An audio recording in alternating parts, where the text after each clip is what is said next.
because at least then I would have had a trial. Why didn't they want me to have a trial? Because they didn't want the public to hear the truth about our government agencies, what I had found, and what they did not want you to hear about some of the politicians' conduct, which included Joe Strauss and Dan Flynn. So Rusty Hardin delivered his report to the committee and a copy to Joe Strauss. I'm in Austin on UT Business, and I get a call from Governor Perry's chief of staff, and she relates to me the following. Joe Strauss had called and said that he had an advanced copy of Rusty Hardin's report, and he wanted to come discuss it with her. Governor Perry was out of the country. He came over and he said, I've reviewed the conclusions. There were 7 impeachable charges that they were going to bring against me. 3 were of a criminal nature. 2 of those were misdemeanors, and 1 was a felony. And he excused himself. A little while later, his chief of staff came over and said, if the governor will force Hall to resign, we can make all this go away. And I said, what's the governor going to do? She said, well, the governor is not going to ask you to resign. And I said, well, please pass on my great appreciation and tell him that I'm not going to resign, which I did not. So what did they decide to do? Dan Flynn's committee, knowing that I was innocent, knowing that everything that I had alleged they had actually proved up behind closed doors, and they knew that I was correct on everything I had addressed. What did they do? They censured me, which meant and means nothing but another opportunity to repeat their falsehoods to the press in a continuing effort to destroy my reputation. When that didn't work, they knowingly submitted their false allegations to the same Travis County District Attorney's Office, the Texas Public Integrity Unit, that indicted former Governor Rick Perry and former Majority Leader U.S. Representative Tom DeLay. The grand jury spent months hearing testimony and reviewing allegations in secret. We've all heard the saying, grand jury can, district attorney can indict a ham sandwich. Well, candidly, I expected to be indicted. It was not a prospect I looked forward to. Something is terribly wrong in our country when the very politicians guilty of the wrongdoing are actively abusing their offices and attacking our private citizens.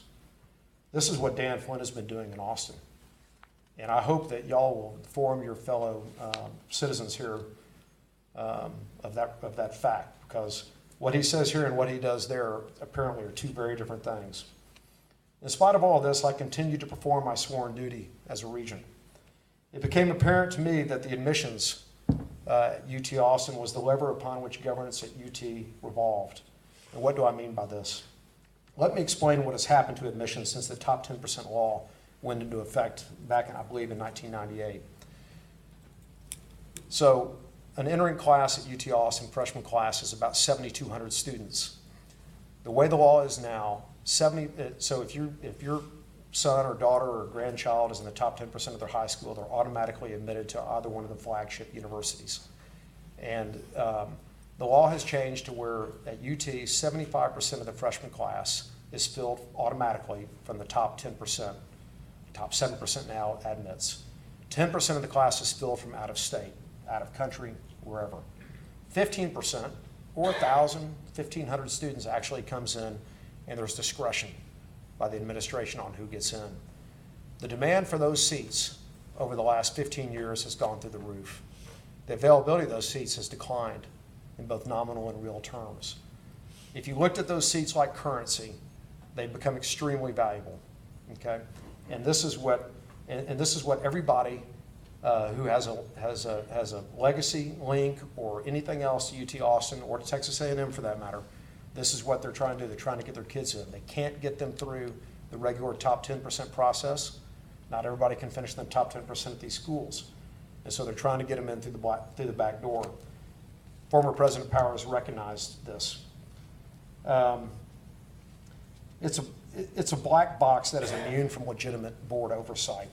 It was the tool by which Bill Powers controlled access to the university and rewarded or punished those wealthy people and politicians who did not support him. It was used as a form of hush money for many who were in a position to change things but did not because they wanted to get their kids in, and he was the lever. He had the access, and this was the dirty secret. We had one internally conducted admissions investigation by our general counsel, an employee. He turned up what was a huge disparity. He took the letters that I got from my information request between the politicians and Bill Powers, and he found that there was a huge disparity in the admissions acceptance rate if you had one of the special political letters versus the general population. In fact, if you had one of these letters, it was someplace in the range of 250% greater chance that you were going to get admitted than if you were just somebody off the street without a special contact.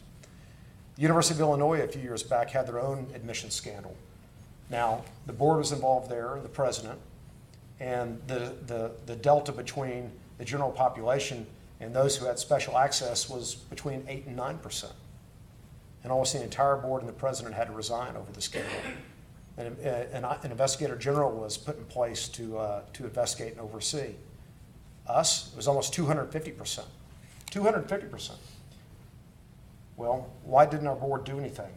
Yet after the internal review by our general counsel, the general counsel and the majority of our board did not believe this overwhelming evidence warranted a further inquiry. Why? How could that be? Maybe they were afraid of the impeachment committee or the district attorney.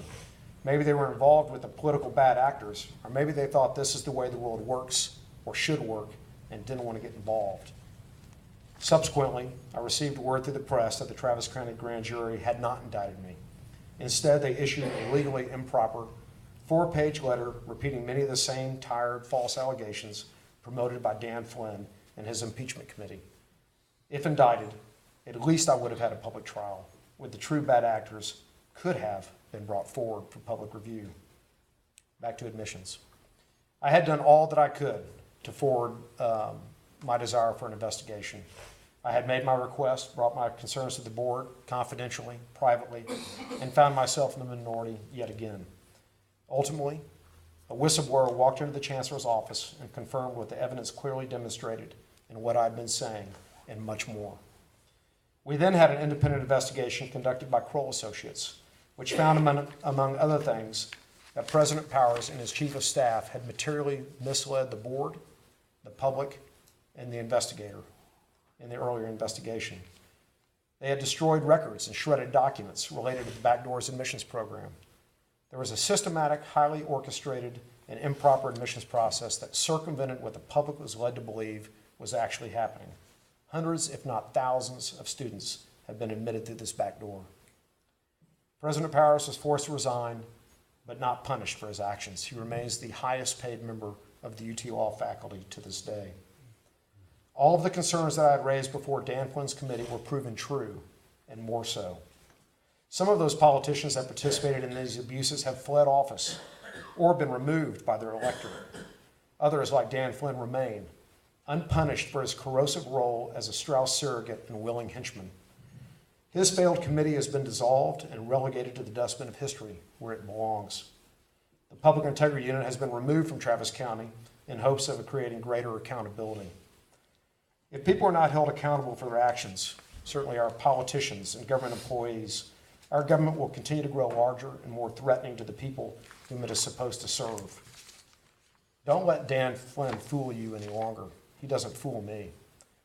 Do the people of Texas a favor.